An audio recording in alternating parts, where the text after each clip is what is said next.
Feudalism, सामंतवाद। आज हम सामंतवाद के बारे में पढ़ेंगे। बीए थर्ड ईयर की आपकी जो बुक है पश्चिमी संसार का इतिहास, उसमें पहला टॉपिक है सामंतवाद, उसके बारे में हम पढ़ेंगे। तो सामंतवाद, जिसे हम अंग्रेजी भाषा में फ्यूडलिज्म कहते हैं, फ्यूडलिज्म क्या है? सामंतवाद। यूरोप में सामंतवाद के बारे में हम अध्ययन करेंगे। यहाँ पर फ्यूडलिज्म में जो शब्द है फ्यूडल, इसके बारे में पढ़ेंगे हम। फ्यूड, इसके बारे में पढ़ेंगे। अब फ्यूडल क्या है?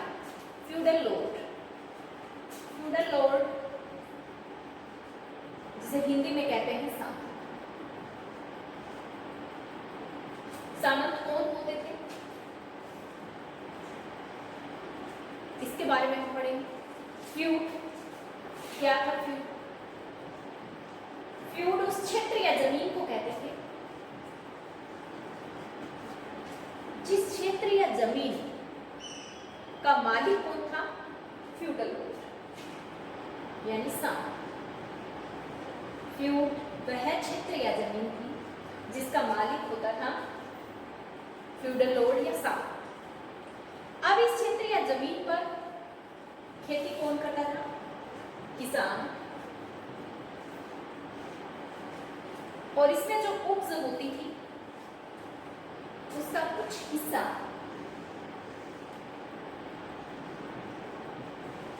उपज का एक निश्चित हिस्सा शुल्क के रूप में प्रदान किया जाता था। किसको? सामंत।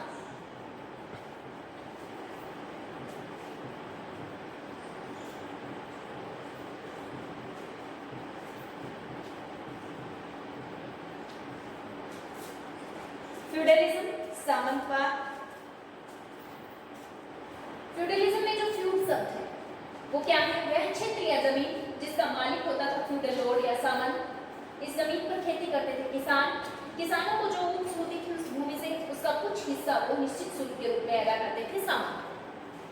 तो इस तरह से ये जो प्रणाली थी, ये प्रणाली कहलाती थी सामंत तंत्र। अब ये जो सामंतवाद था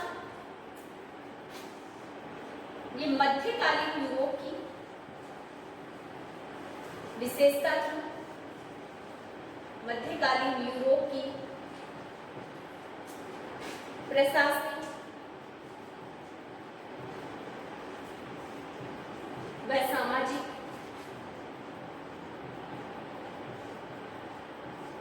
व्यवस्था थी।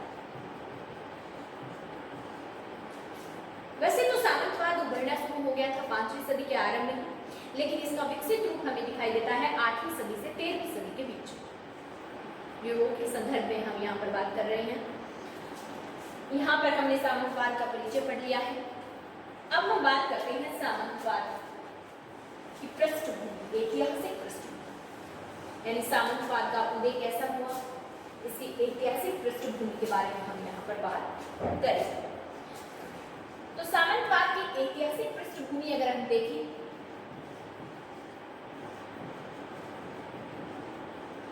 हम जानते हैं कि 5वीं सदी के आरंभ में रोमन साम्राज्य का विखंडन हो गया था, जिसकी वजह से रोमन साम्राज्य में जो शांति और सुरक्षा का माहौल था अब वो चला गया और यूरोप में अव्यवस्था फैल गई।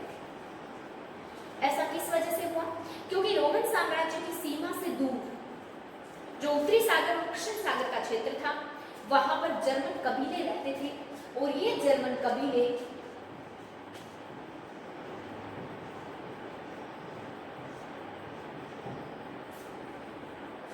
इन जर्मन कबीले के लोगों को गोथ या ट्यूटन कहते थे।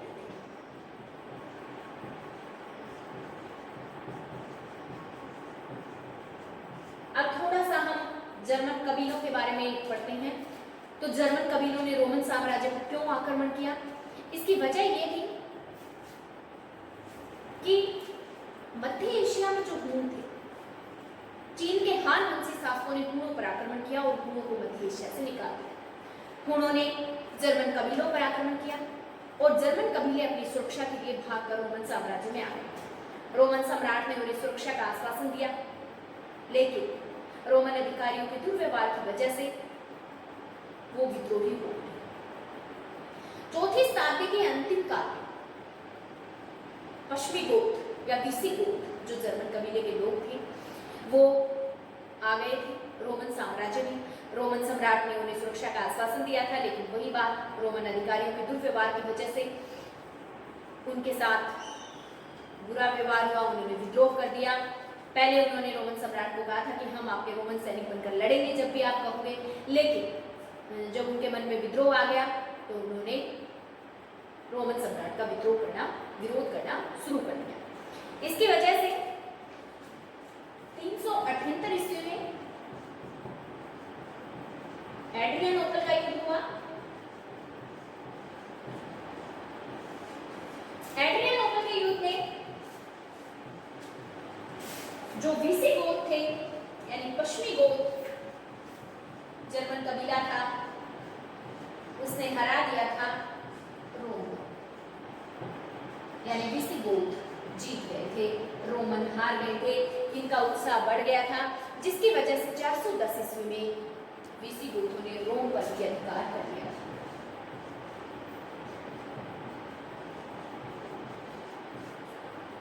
जब इनका रोम पर अधिकार हो गया, इनका उत्साह और भी ज्यादा बढ़ गया और इन्होंने आसपास के और भी क्षेत्र जीत लिए थे।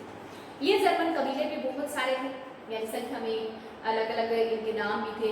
जैसे कि स्पेन में जो जर्मन कबीला था उसका नाम था वांडाल। 455 ईस्वी में स्पेन में जो जर्मन कबीला था वांडाल, इसकी लड़ाई हुई थी बीसी गोत्रों के साथ और इन्होंने बीसी गोत्रों को हरा दिया था।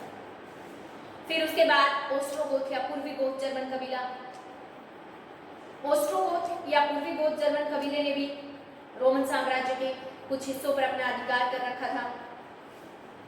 ओस्ट्रोगोथ या पूर्वी गोथ जर्मन कबीलों को भी दूसरे कबीलों के साथ युद्ध चलता रहता था। इसके अलावा एक जर्मन कबीला था फ्रैंक, जो प्रगतिशील जर्मन कबीला माना जाता है। इसने गोल क्षेत्र पर अधिकार कर रखा था। गोल क्षेत्र में फ्रांस, बेल्जियम, नीदरलैंड ये सब क्षेत्र आते थे। इसके अलावा 9वीं-10वीं शताब्दी में अगर हम बात करें तो जो नॉर्थमैन थे स्कैंडिनेवियाई क्षेत्र में थे, नॉर्वे, स्वीडन, डेनमार्क, वर्तमान में ये क्षेत्र उस समय स्कैंडिनेवियाई क्षेत्र कहलाता था। तो इन्होंने फ्रैंक लोगों ने, हम जानते हैं, गोल पे अधिकार कर रखा था और नॉर्थमैन ने जो 9वीं-10वीं शताब्दी में स्कैंडिनेवियाई क्षेत्र में था, इन्होंने फ्रांस के नॉर्मन प्रदेश, फिनलैंड, आयरलैंड, इंग्लैंड इत्यादि क्षेत्रों को जीत लिया था।